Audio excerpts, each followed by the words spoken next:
everyone, welcome back to True Crime Buzz. I'm your host, Amber, and as y'all may or may not know, Vanessa is still out of commission for just a little while. She'll be back very soon. With me today again is Miss Brittany. Hi. What kind of diet soda are we drinking today? Sam's Cola, baby.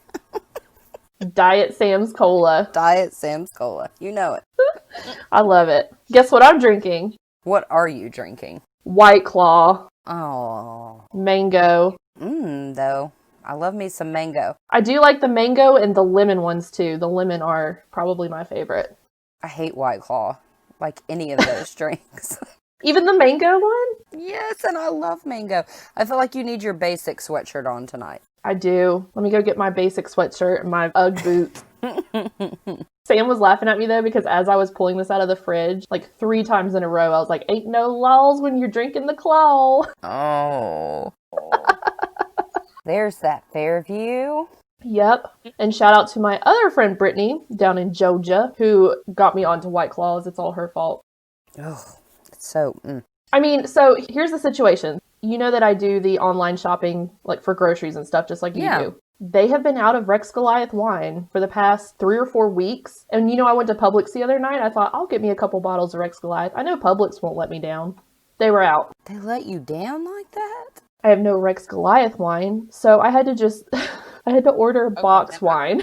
I won't judge you. I won't judge you. Okay. Tonight only, you get a pass. I mean, they have wine. They just don't have my favorite. And I'm not trying to spend $20 on a bottle of wine that I'm going to drink in 10 minutes. Or like that bottle of wine from last week that was really, really gross to you. So. Yeah, I hope my kitchen sink liked the taste of it because I sure didn't. Nothing like some bad wine. Oh my gosh. And I didn't think there was such a thing. I'm like, no, I like all wines. I've never met a wine I didn't like. And then I had that one. And I will never, ever buy it again. Ever. When I was at Publix, I saw it and I just made a little face when I walked by. Somebody else saw you do that. I hope that with every fiber in my being, and they're probably like, I saw some girl making faces at wine in Publix. Yeah, there was a guy there looking for wine, and I'm pretty sure he saw me. Oh, good. So I actually discovered this story through your brother, who worked for the sheriff's department at the time. Right. And when we saw each other last, he was like, oh, y'all should cover this. And I guess because he's like my brother by your family. By proxy, because you've just, grown up with my family. Exactly. When he started talking about it, I was like, cool story, bro, and just kind of like tuned him out a little bit. That's what I hear most of the time when he talks is the wah, wah, wah, But then your mom also jumped in and was like, oh, you've got to listen. You've got it. There's a 2020 episode on it and everything. And the emotion on her face, I was like, okay, maybe I should take this serious. Of course she did. Of course she did. And when they said 2020, I was like, all right, I'm sold because I love a good 2020 episode. Yes. So I did a little digging and it is a pretty crazy story. But at the same time, I have so many opinions on it. And I know this podcast is about our opinions, but I'm going to try to be as nice as possible about them. Okay. Good luck. It's one of those that, like, it's a crazy story. All right, this is mean, but I just have to say it. I feel like anyone with at least a normal IQ level could have avoided this whole thing. Okay. Well. There's just a lot of stupid mistakes, stupid things. It's a stupid case. Well, okay. And it's very sad, but it just could have been avoided. And there's a lot of lessons to learn from this in general. So with that said, we're just going to jump into it and let me know what you think as we go. Okay. Sound good? Will. Yes. Because I'm dying to know your take. So today's story takes place with a small family living in a small town, actually very close to where I live and where you used to live. So Janelle Potter and her parents, Buddy and Barbara, don't that just sound like everyone's parents' names that live in the mountains? Yes, Buddy and Barbara. Buddy and Barbara and Janelle lived in Mountain City, Tennessee, which is a very small town and has only about 2,500 residents. Janelle's mom, Barbara, worked for Hewlett-Packard for a long time, and her dad, Marvin, who went by Buddy, was a former Marine and served in Vietnam. Oh. Janelle, along with her parents, had several health issues. So Janelle had type 1 diabetes and a learning disorder, which I couldn't figure out which one. So even though she was 30-something years old when all of this happened, when she's interviewed, she comes across very immature. She talks like her voice is very small. Later on, they would say that she had like the mental ability of like the 8 to 9-year-old.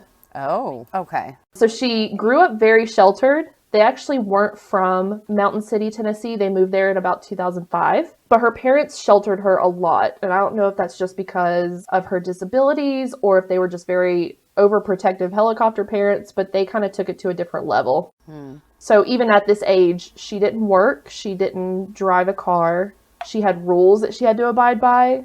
She couldn't stay out past midnight. No smoking, no drinking, no partying. So it was very much like a young child living in a parent's home, except she was more than 30 years old. I wonder if they sheltered her like that because of her disability and like her mindset. And they didn't want someone to like take advantage of her or make fun of her. So being very sheltered, she obviously would spend a majority of her time online because she can't really go out and hang out with friends. Right. She would go to the internet, as most people do, especially Facebook, where a lot of this takes place.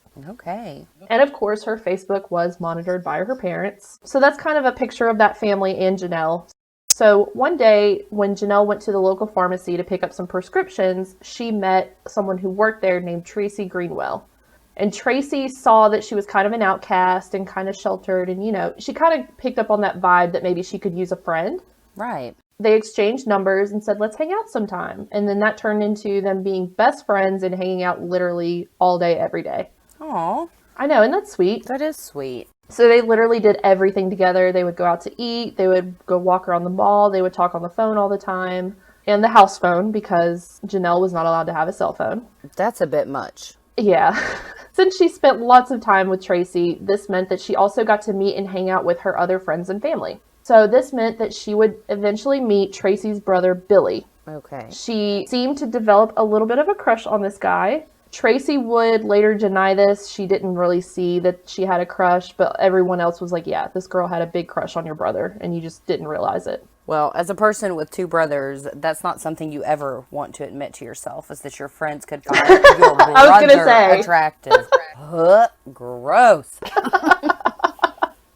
I guess with it being her brother and just not wanting to do that, she did feel sorry for her since she was socially awkward and decided to hook her up with someone else. Okay. And so she hooked her up with her cousin, and his name was Jamie Curd. And they hit it off, even though they didn't have much in common, and they started dating secretly. Oh, that's secret romance. Yeah. So now remember, because her parents are super strict, having a boyfriend just is not allowed. So Jamie would actually come over and pretend to fix the family computer, because that's what he did for a living. And they would hang out in secret. And then he even gave her a cell phone, and they would start texting and calling in secret too. Oh, snap. Little rebel. Yeah. So up to this point, from what we know, everything is like sunshine and butterflies for little Miss Janelle. She's finally making friends. She's even got a best friend. She's getting out of the house and meeting other people. She now even has a secret boyfriend. So like life is amazing for Janelle. Yay for Janelle. Meanwhile, Janelle's best friend, Tracy, her brother Billy that we were talking about earlier that she had a crush on, he started dating a girl named Billie Jean Hayworth. Billy and Billy. Why would you date someone with the same name as you? To be fair, it is spelled differently. Billie for her name, and his name is the typical Billy. That makes no difference. I don't know, it's weird to me too. And it was just like the most southern name, like Billie Jean Hayworth. Yeah. Of course it is. So the two Billies started dating, and they ended up engaged and even had a little baby together. His name was Tyler. Aww. And now this is where things start to get really, really weird. So Janelle starts getting bullied and harassed online on her Facebook page. Anonymous profiles would leave comments on her Facebook wall saying she was a loser, she was a bad person, she was ugly. They would like threaten to hurt her and even wish that she would get raped. What? So she started getting cyberbullied. But it was always from anonymous profiles. It was never from people just outright, hey you, I hate you. Yeah, like somebody she knew. Right. And then somehow one of these profiles turned out to be Billie Jean's. Oh. Which is the girl that ended up with Tracy's brother. Right. So I'm not sure if Janelle started this or if Billie Jean started this, but everyone speculates that it was Janelle because she might have been a little jealous that the guy she used to have a crush on is now with this other girl. Oh. You know what I mean? Yeah. Because she's got a boyfriend, but she wants Billy. Okay. Billy or else, huh? Apparently. So Billie Jean and Janelle they were already Facebook friends, but apparently they became frenemies, where even though they were Facebook friends, they would like comment on each other's wall really mean things. Who has the time for this? People that don't have a life outside of social media. Yeah, I guess that's true. I forget that poor Janelle was a sheltered girl, but... Correct. Well, I've been to Mountain City, and there's nothing to do there, so... Well, there you go. It's a small town. They got to do something, you know? Yep, they're just making fun the only way they know how. So Janelle would comment, Billy is a slut. And then she would comment, someone should kill Janelle. Whoa, now. Yeah, it kept like escalating further and further. And then Janelle would even take it a step further and she said, quote, I wish Bill and Billie Jean and that damn baby would die. Oh, whoa now. Don't be bringing kids into that mess. So at this point in the story, I'm not sure if this started because Janelle thought the anonymous profiles were Billie Jean or if Janelle accused her incorrectly, but either way, they ended up hating each other. And Janelle even started receiving threats, and she would call 911 about them. Oh, my. And that just sounds a little dramatic to me, but... Well, again, with the mind frame of a younger child, you know. Yes. My kids will literally come and tattle and be like, Adeline breathed on me. You know, like, if that's like the mind frame she was in, that probably seemed really, you know, I mean... Right. And I'm not sure what these threats were. The only one we know for sure that was documented was a rock was thrown at her house. And when she went outside to get the rock, on one side it said Billie Jean, and on the other side it said Billy Payne. And then on the side of it, it said, I'm your Huckleberry. No. This is not real stuff. This is made up. What? No. Are you a Tombstone fan? Because I am. I love that movie so much. Yes. But like, why would you do that? Oh, what in the Mountain City? What in the Mountain City, Tennessee? But anyways, so all of this ultimately led to the ultimate termination of any kind of relationship, which is what? Unfriending each other on Facebook. Oh, you got to. Friendship's over. Goodbye. So on the morning of January 31st, 2012, a friend of Billie Jean's dropped by their home and found their back door open. And she thought that's a little strange, so she let herself in. And when she walked inside, she discovered their 7-month-old baby Tyler covered in blood in the floor. So while this is a very tragic story, I will go ahead and stop right there and let you know that the baby was completely unharmed. There was not a scratch on him. Okay. All right. I know. Okay. I knew you would be like, ooh, so I just went ahead and put that out there. All I could think is my brothers put you up to the story to cause me emotional harm. No. The baby makes it out without a scratch. He's fine. Okay. All right. Sweet baby. Unfortunately, though, he is covered in his mother's blood. Oh. So both parents were found shot to death. Billie Jean was found with her arm reaching out for Tyler on the floor. So police assumed that she was actually holding Tyler while she was shot. Oh, and then And then her fiance, Billy Payne, was found in the bedroom with a single gunshot wound to the face and his throat slit. What? Okay. So someone came in and just annihilated both Billies and left the baby. I mean, thank God for that, but it was like a brutal crime scene. You know, that's awful. And for that child to have survived that's horrific. It gave me immediate Dexter vibes. Immediate, yes. I was going to say that too. Yeah. So police did a full sweep of the house, but couldn't find a single piece of evidence. Nothing. No fingerprints, no DNA, not even shell casings, nothing. Whoa. So they had nothing to go on. So they decided to start asking around, trying to get any and everything they could from the locals. Because it's a small town, someone knows something. Right. So they went to interview Janelle and her parents. They stopped by the house just to see if they knew anything about the murders. And right off the bat, Janelle's dad, Buddy, seemed very defensive. Like, I don't know what you're talking about. I don't know what's going on. I don't know why you're even asking us. Just very defensive. Wow. And Janelle came off like she seemed to care. Like she was very sad that it happened, but said she didn't know anything at all about what happened. Suspicious. She did admit to all the drama on Facebook between her and Billie Jean. Okay. She said that Billie Jean and also Billy, her fiance, would harass her all the time and even said, quote, they harassed me because I'm too pretty. Oh, my. Okay. Yep. So she at least admitted to the drama on Facebook. And then they decided to ask her about Jamie because they knew it's a small town. Everyone knows everyone. Right. They knew that she had been dating Jamie And so they said, well, how do you guys know Jamie? Janelle and her parents both said, oh, he's just a family friend. He comes over and like helps us with things, but that's it. And police knew it was more than that. So they were like, are you sure you're not romantically involved? And she was like, no, gosh, no. And so did her parents. Like, her parents had no idea. Oh, bless those people. Yeah. So they said, all right, thanks for your time, and went and decided to interview Jamie. Okay. Well, this girl is apparently lying already. Right. So let's see what he has to say. So they went to Jamie and brought him in for questioning. And he even agreed to take a polygraph test, but he failed miserably. They questioned him for approximately 6 hours, and he denied everything. I don't know what you're talking about. I had nothing to do with that. And then randomly, out of nowhere, he just asked police, is the CIA here? And they're like, that's a weird question. They're like, no, why? And Jamie says, because Chris says he works for him. Who the hell is this Chris guy? Right though? No, I'm looking, like, if people could see my face, they would be like, right? Yeah. Right. Who was That's Chris? the same face I made when I was watching the 2020 episode. I'm like, who's Chris? I was already trying to keep up with the Billies. Yeah, And this Chris guy just pops up out of nowhere. Who works for the CIA? Okay. So Jamie admits that he had been texting with some random guy named Chris. And Chris said that he worked for the CIA and that his job was to protect Janelle and her family from their enemies. What? So the police are like, okay. And after this weird revelation, Jamie just breaks. And the police ask, just tell us, who shot him? Who shot him? And Jamie replies, he did. And they said, he who? Are you referring to Buddy? And Jamie confirms, yeah, Janelle's dad, Buddy. What? Okay. See, I thought it was going to be Chris. I thought it was going to be Janelle. I didn't even suspect Buddy.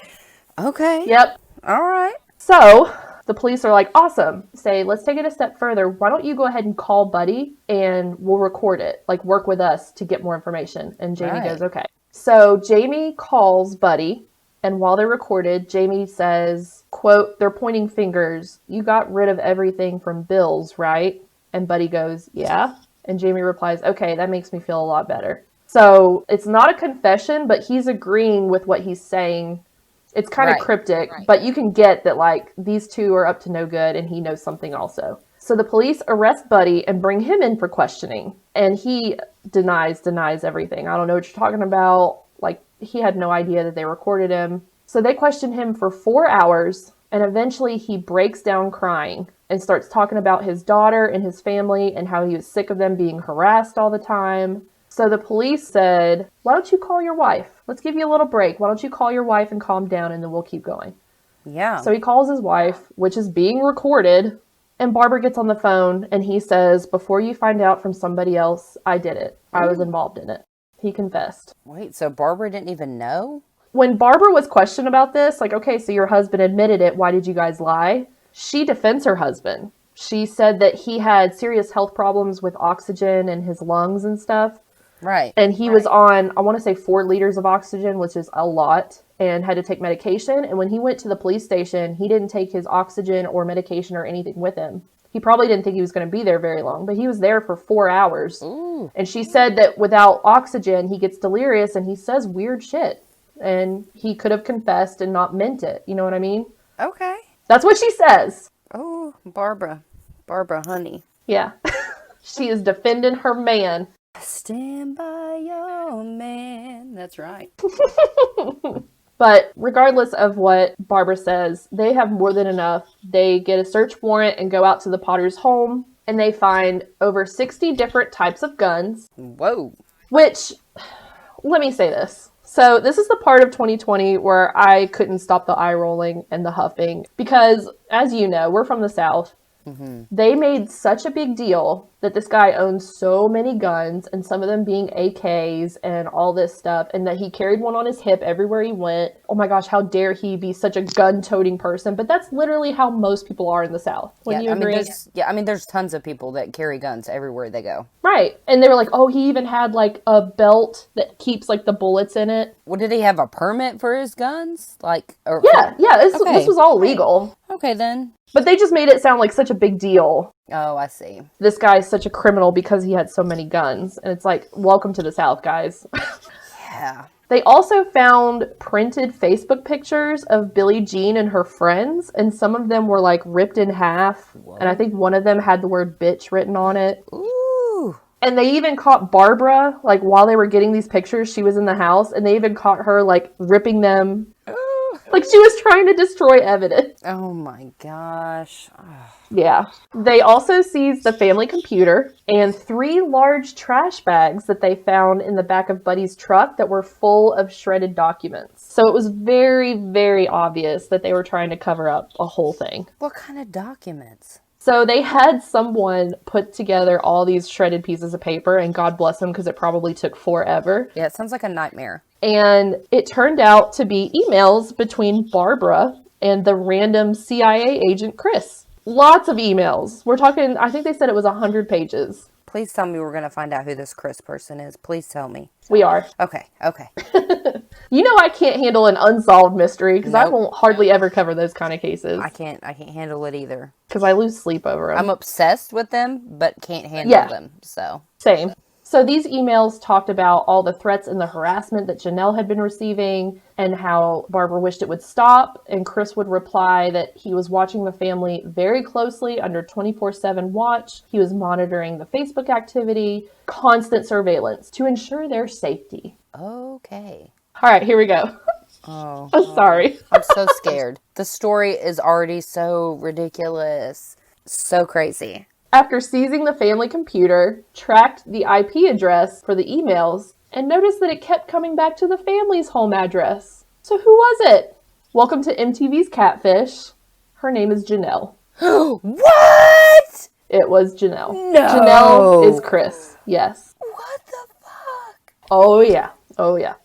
Mind blown. Mind blown. So, Janelle had created Chris, the CIA agent, and was not only emailing her mother as Chris, but also texting her boyfriend Jamie, remember? What? Like, this girl was busy. She was keeping a secret relationship, first of all, with Jamie, trying to hide that from her parents. But then meanwhile, pretending to be a CIA agent, texting her boyfriend that she is him, emailing her mom as him, saying that they are under all these threats and that they're being watched and someone's coming for them. Oh, yeah. Okay, no offense if we have listeners in Mountain City, but for those who don't live in Mountain City, please don't move there.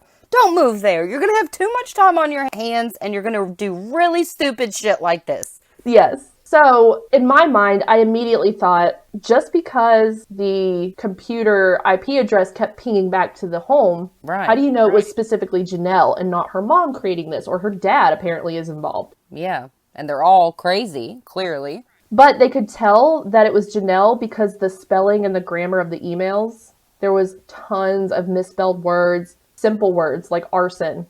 And the context of these emails was not very professional sounding or even adult sounding. You could tell it was very childlike. So how the mom didn't know is a great question. Ugh. Again, I question IQ levels in this whole episode. So that's how they knew for a fact it was Janelle. They also found text messages that Janelle had sent to her boyfriend Jamie the morning of the murder. At around 4:30 in the morning that day, she texted Jamie, quote, "Yes, he's leaving now. I hear the car." Referring to, I guess, her father. Oh, buddy. Yeah, whole buddy. And then another text, quote, "I love you. Text me ASAP when you get back." So basically, Janelle either created this entire world of being bullied, like the whole thing, and then created the CIA agent as like proof to convince her parents of it. And like when her father had finally just had enough, she said, "You just need to go take care of it." And Buddy and Jamie went and took care of the problem. Okay, but if I went to Big Neil and was like, "Hey Dad, somebody's online bullying me, you need to take care of that," he would laugh in my face. Like, because he's a smart man. Right? With common sense. Oh, the stupidity. But a rock saying, "I'm your Huckleberry," is not going to convince me to go murder anybody. So this whole story is just so stupid. That's the only way I can describe it. I hope this whole story has convinced you not to visit Mountain City. And what's even worse, this is the part that killed me. Not that any of this didn't. I was just like, at this point, I was like, really, guys? But police even found in all those emails between Barbara and Chris they found where she had emailed herself a Christian blog article titled, "Can God Forgive a Murderer?" Oh. So, like, these people knew what the hell they were planning. They knew exactly what they were doing. And they were just real dumb about it. If you live in Mountain City, get out of Mountain City. I mean, I don't, like, I cannot caution anymore. I just can't understand. Like, I cannot understand the stupidity of this. Like, I'm not saying I could off somebody and get away with it, but, like, there's so many mistakes made. It's like these people have never even known of a story where someone was killed. Yeah. Like, normally we're listening to these stories and going, the police are idiots, the police are idiots. In this case, no. I don't know if it's genetic or what, but they're a bunch of idiots. Ooh, yes. And this little part just kind of made me giggle. So during the trials, a surprise witness took the stand, a man named Chris Jaden. He confirmed that he was simply a former classmate of Janelle's, and that was it. But she used his name and his pictures to become this weird Chris CIA agent guy. Oh. How embarrassing is that? Use somebody you don't know. Don't use somebody you went to school with in a small town. Right? Like, that's not going to get discovered. Well, I mean, obviously. That's Catfish 101. So he took the stand just to say, I'm the real Chris, and I have no idea what the hell is going on. But they said when he walked in the courtroom and Janelle saw him, her eyes just, like, almost fell out of her skull. Ooh. Like, oh, shit. Oh, no. Yeah. I've been caught. Like, that's the part where she was like, I'm caught. Out of all the rest of this, that's the part. Okay. So during the trial, the defense tried to convey that Janelle was mentally on the level of an 8 or 9-year-old, like I said, and was not mature enough to direct the scheme of murdering anyone. Like, creating this whole world, she's just not capable of it. Right. Also, they had literally no actual evidence. Everything was circumstantial. They had evidence of emails and someone pretending to be someone else, but there was no actual evidence of them connecting to the murder. Oh. So, even after all that, the jury still found everyone guilty. Yeah, well. At least the jury wasn't stupid. Yeah, thank goodness for that. Thank God. Yeah, that's the saving grace of the story. So in 2013, Marvin Buddy Potter, the dad, he was sentenced and is now serving 2 life sentences consecutively and will be eligible for parole in 2171, which he'll never see, so he'll die in jail. No. Jamie Curd, her boyfriend that helped him, took a plea deal. He was sentenced to 25 years. Okay. Both Barbara and Janelle were found guilty of first-degree murder and are both serving 2 life sentences at the Tennessee Prison for Women in Nashville. How did they even charge Barbara with anything in this? So, in these emails, she says things. She doesn't straight out say these people need to die or I wish someone would kill them. But she said something along the lines of messing with her family, someone's going to get hurt, something like that. Okay. Like, the whole family, other than not knowing apparently that Janelle is a CIA agent, which it makes me crazy to think about. You don't know your own daughter, who's not allowed to go anywhere, is pretending to be a CIA agent?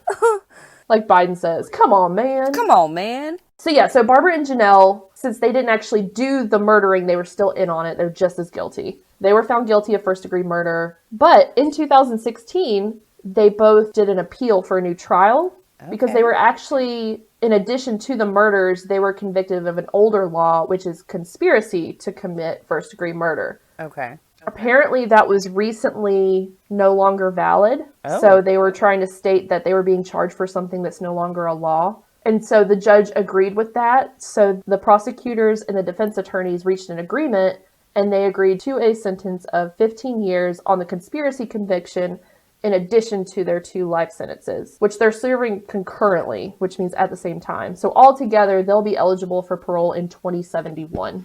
Okay. And the kicker of it all, this is how I'm going to end it. Both Janelle and her mom, Barbara, still deny any involvement in this murder whatsoever, and Janelle refuses to admit that she was Chris all along. She still swears Chris is a real person. No words. No words. Yep. And that, my friend, is the Facebook murders of Mountain City, Tennessee, or the murders of Billy Payne and Billie Jean Hayworth. So, like I said, Brittany, your brother Patrick was part of the sheriff's department during this whole thing. And Right. I got a little interview on his side of things since he was actually involved. And here's what he had to say about that. What was your job at the time? What was your title, or like, how were you involved? Okay, so I wasn't there when the murders took place. It took place not too long before I went there. So I went there, and I got hired as a corrections officer. And Barbara Potter, which is the mother, was in our jail. She hadn't had a trial yet. So she's in there. So every day I took her, we had to feed them and give them their medicine and stuff. Today she tells me, she's like, you know what? This summer I'm going to be laying on a beach somewhere. And I was like, oh, okay. And then the guy that was with me just kind of laughed, and we got back up to intake. I was like, why is that funny? I mean, is she getting out soon or what? He said, you don't know who she is or what she did? I said, no, I don't know who she is. I'm obviously not from there. And he said, man, they killed a family. I was like, oh, okay. So you had like no idea the story. She was just another inmate to you. Yeah, she was just an inmate. I didn't have a clue who she was. And then him and another girl that worked in the jail, they told me the story. And I was like, wow, okay. To me, she just looked like some nice old grandma, Yeah. I was like, what did this lady do to be in jail, So she was nice to you? Yeah, she was super friendly, never gave any trouble or anything. And, she's always like proclaiming her innocence and all this, yeah, she was never much trouble. She kind of sneaky. She's kind of, the more I was there and the more I interacted with her, you could tell she was kind of conniving. She tried to manipulate people, and yeah, that you could tell there was a darker side to it than she let on. Whether it was, murder dark, right. I don't know, but she wasn't just some nice little old grandma. She wasn't the sweet lady she came off to be. No, not at all. Yeah, I could tell because I watched that 2020 episode, and when they were interviewing her, I mean, they had all the evidence and everything. They were just like, this is what happened, and she just denied the whole time. Yeah, she was in complete denial. And she would, like, get defensive about it, too. It was weird. Yeah, she was super defensive about it. She wouldn't talk about it to anybody. Yeah. She was just, in her mind, she was going back to her house and going on vacation that summer. Yeah. And so I had her in jail the whole time that she was pre-trial. And they had the daughter there, too. At the time, they had them all there. But then they, jails make swaps for people, if they got an inmate and say there's somebody serving state time in another county, and they're like a problem inmate, this jail might swap somebody for them. And because you get, if they're serving state time, then the state pays you to keep them. Yeah. So it helps like cover the cost of keeping the inmates. And so they got swapped out, and the daughter obviously couldn't be, didn't need to be there with the mother. Right. So they weren't, I think she might have been, I can't remember if it was him or the dad. It was like Hawkins County, so, close by because they have to be close by to go to court. So then I did that, and then I left the jail. I got hired. I didn't leave. I got promoted to deputy sheriff, so I went down to Nashville to the police academy, graduated, came back, worked as his deputy, and kind of big thing changed, when you work in a sheriff's office, there's the people in the back, like the jail, and then the people in the front, which are your investigators, your deputies that, this is how it is. And those two groups aren't, don't communicate a whole lot between each other. So as I moved out to a deputy position, I became friends with Joe Woodard, which was the lead investigator there. And he's kind of a mentor towards me. He reminded me, as the trial started, I, got all the facts that we all know now. Right. It was a pretty short trial for all of them.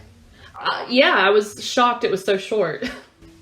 Yeah, I remember, all the investigators coming in their suits and stuff, getting ready to go down to, I'll say they might have had it in Greenville. I can't quite remember where the actual trial trial was, but it wasn't in our county. They didn't hold it there, and I think it might have been Greenville. But so they'd come in every morning and say, "We got to go to trial," and it seemed like it wasn't even 2 weeks.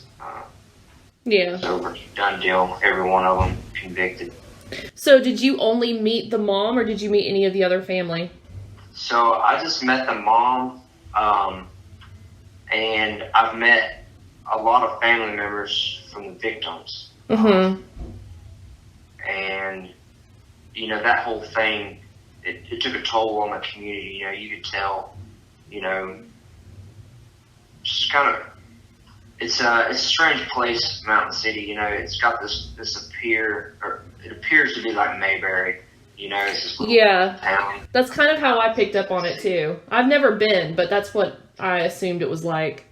Yeah, I mean, it's, you know, they got a big lake there. There's, you know, mountains. Boone, North Carolina's right there. You know, Damascus, Virginia, you got the Virginia Creeper, and there's lots of stuff close by that, you know, really good. But in Mountain City, there's just not a lot.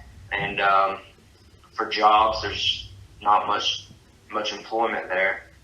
There's a cotton mill there. That's probably the best. And there's a state prison. There's a cotton mill and state prison. Those are probably the two best jobs in the county. Yeah. A few more small manufacturing places, but they lead it on to be like this mate. You know, they want to, you know, everything that they, you know, market. You know, they make these videos and market them, and they play in different places. You know, to try to get people to come visit. You know, all that, and they market it like Mayberry, but I always called it Methberry. I mean, if I was working a shift, and I was like, you know, I mean, if we were going to hit it hard, you know, it was me,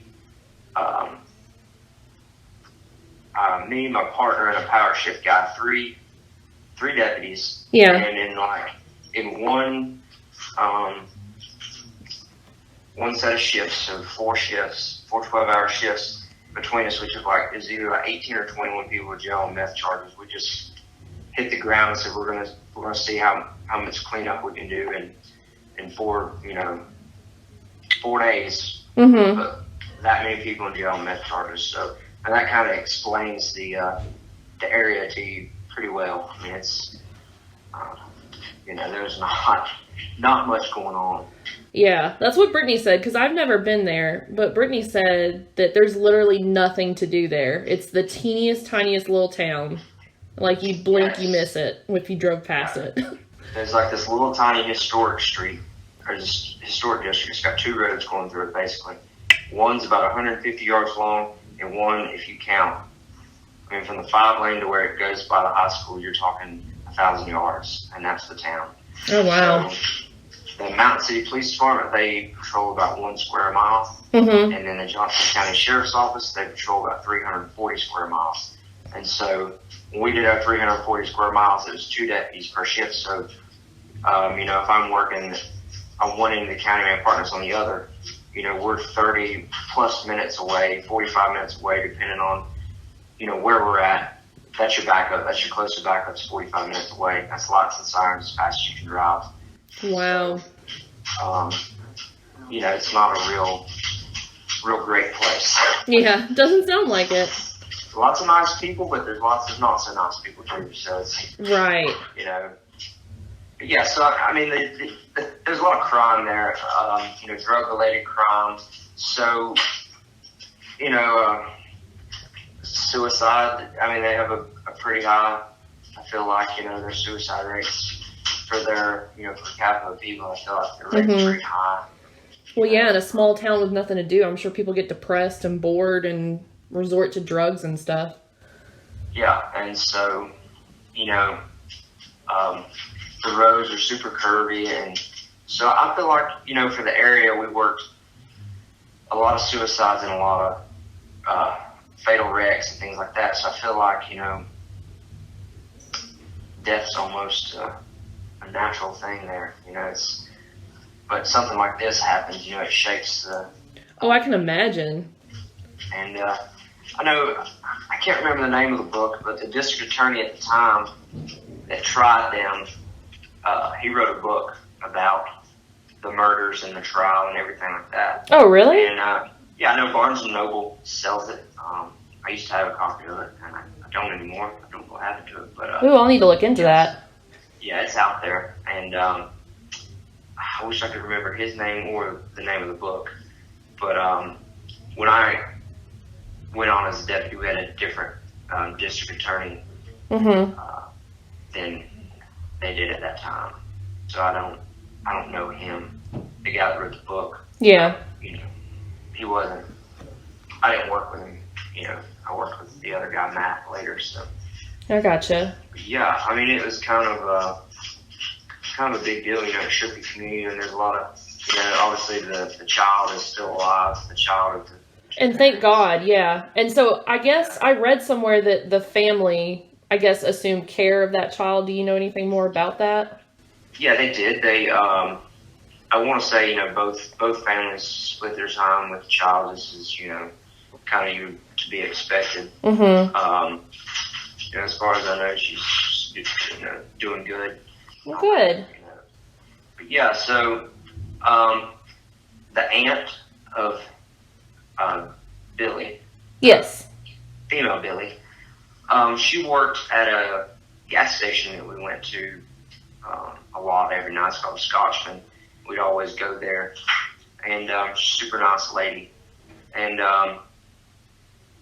know, it really shook their family. And that's something that I guess, you know, you think about like true crime and stuff like that. You know, nobody ever talks much about, you know, like on 2020 and stuff like that, talks much about the effect it has down the line, you know, throughout Right. and stuff. And, Yeah, they don't talk you know, about the family and everything. They just talk about the core people involved. right. Not really the So, aftermath of it. yeah, it's all about, you know, just what happened. You know, they cover what happened and that's it, you know. And the thing of it is, this lady, you know, she's super nice, you know, strong-willed lady. Like after that happened, every night she'd work, her husband would come sit in the parking lot while she worked. You know, she was just afraid something like that could happen to her, you know, or somebody else in her family. Yeah. You know, and it's just, you know, it's crazy, you know, that this woman, or this girl, you know, I mean, Janelle Potter, she was, Yeah. I mean, she was a small child trapped in an adult's body, basically. I know. You know, her maturity level was, you know, I want to say it's super low, but at the same time, you know, she thought of this whole scheme. I mean, she made it happen. Just Exactly. That's what was like so mind-blowing to me, because when they first introduced her, I'm just, you know, I didn't know anything about the case, so the whole 2020 episode, it was all new. So when they introduced her, I'm just like, well, who's this poor girl? And then to find out at the end what it all entailed, I just, yeah. Yeah, she, you know, she comes off like a, you know, helpless little kid, you know. Mm-hmm. It's like, you know, how are you going to try her? She's not, you know, mentally capable. And then Right. look at what she did, and you're like, oh yeah, she's plenty capable. Oh, obviously. Did you say you were in the 2020 episode? So they filmed it during my shift. And, Yeah. So I'm not videoed in the actual thing. You know, they have us like coming in Sally Port stuff if we bring people to jail, but they don't stop us, interview us. So pretty much, so I come to work one morning and like, we didn't really know what was going on. We get there, and there's a bunch of these like rental cars there and stuff, and all these people. And I'm like, man, who are these people? You know, they kind of looked important, you know, and it's like, and like, oh, it's different 2020. They're going to film a special on Facebook murders. I was like, oh, okay. And you know, so the house that they were murdered in, I have a good friend, and she grew up just in front of that house. You know, she was at home, you know, then, and Oh my she gosh. didn't hear anything or, you know, see anything until the police arrived. Yeah. You know, but Oh, how creepy. and so they wanted to do the Facebook or the 2020 special, and they come there, and the house ain't quite. I mean, it's still the house, but you know, the people who live there, it's kind of, Mm-hmm. you know, more run down than previously. A lot more junk around it and stuff like that. But it's right off the main road, and so they're filming out in front of it, and people live there, and they come out and they get irate with them. You know, they're just like, Oh. you know, they're not happy Yeah. about it at all. And so, you know, they had a few hiccups during it, but you know, they filmed the special in like less than a day. You know, and Right. they, they just get a clip here, clip there, put them together, Mm-hmm. read over. A lot of that stuff, my experience, even like with arrests I made, big arrests that went to Supreme Court and things like that. If it's going to be, we obviously didn't have a news in that county, but Johnson City had it, their news Right. and all that. Yeah. If we had a big case and it was something they were interested in, then they'd, obviously put it on the news, put it in the newspaper. And I had a big case one time, and basically all they did was take my report and publish it, and so a lot of that 2020 stuff is kind of like that, court records and things like that. They just read them off, and then they paste a few people here and there. Mm-hmm. And, they got their stuff special. So I used to love watching those 2020 specials. I was like, man, this is great. Oh yeah, it's one of my favorites. After I saw how they make them and like all that, it just I'm not sure I've watched one since. Yeah. Kind of ruined it for me. Oh, it's crazy that you were able to be even just a teensy bit involved in one of the episodes. Yeah, it was a kind of an experience. We're working our normal jobs, and you're driving down the road, and there they are over there filming. And they got standing out there, and they're at our sheriff's office and in the offices doing lots of interviews and things like that. Mm-hmm. And it was just, to me, you get a quick story. Like when I first met Barbara Potter, the people that I worked with gave me a quick, little rundown on what had happened and everything. And, Right. To hear that, and that, you're like, oh, okay. And then, as I advanced in my career and I got to hear more and know more, it was just like, it's kind of mind blowing. Yeah, I can imagine how she did it. I was married when I lived there. I had my ex-wife lives there, and she grew up across the street from the Potters. Yeah. And normal family. I mean, really, honestly, they never seemed out of the ordinary to them. And, yeah, they seemed very normal. That's why going into it, like, it was such a mind-blowing episode to find out what all had happened. And I was like, wait, and it involved this family, especially the girl or the woman. Yeah. Yeah. Yeah. And the thing of it is I don't think that on their own, I think it would have never happened if it wasn't for Janelle. I agree. I agree. She didn't pull the trigger, but in my mind, she killed the family. She was very much the Charles Manson of the scenario, for sure. Yeah, I mean, that's it. That's the best way to explain it. I mean, she had them on a string, and she just pulled them in. Yep. And, it just blows my mind, I mean, both her parents, they're not highly educated people or anything like that, and she's not highly educated. And, she comes up with this scheme, and I just wonder sometimes, how did she come up with this? I know. Like, how, yeah. She read, was it TV shows she watched? What did she do, and how did she do it so good? Yeah. To drive them to murder this person. Exactly. And they sheltered her like her whole life, And yeah. So, they had this, like, they kind of had her on a pedestal almost, as her own child, and that she could do no wrong. And so when this stuff started happening, they're just like, and Buddy, the dad, I mean, he was kind of like a nobody, and now he's getting this stuff from the CIA, I mean. Exactly. He talked a big game like he was somebody, but at the end of the day, he was a guy that put a few years in the military, and, yeah. That was it. But, on an average day, as an average person, he had a clean record.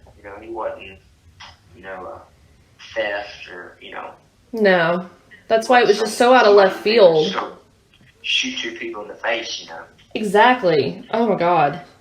And there was like, I don't know it for fact, obviously, I wasn't in the room when they were interviewed to be, before they charged them and all. Mm-hmm. But evidently after they confessed, they did it. They said, well, you shot the mom and dad, why'd you leave the baby? And one of them said, well, they fell on it, so we just assumed it died. Oh my God. Really? So, oh my God. Yeah, that's what everybody says was said, but Well, that's heartbreaking. Like I said, I wasn't there to witness it. I just heard Right. multiple times, multiple people, and so, that it just kind of goes to show, that they, nice people turn bad just because of, something that they thought was happening. Yeah, and something as simple as just boredom, or jealousy. That's what it comes down to. And this girl didn't have a job. I can't remember how old she was when it happened, late 20s, early 30s, something like that. Yeah, she was in her early 30s. Yeah, I mean, this girl doesn't have a job. She has nothing going on. Yeah. And I mean, so that's what she did with her time.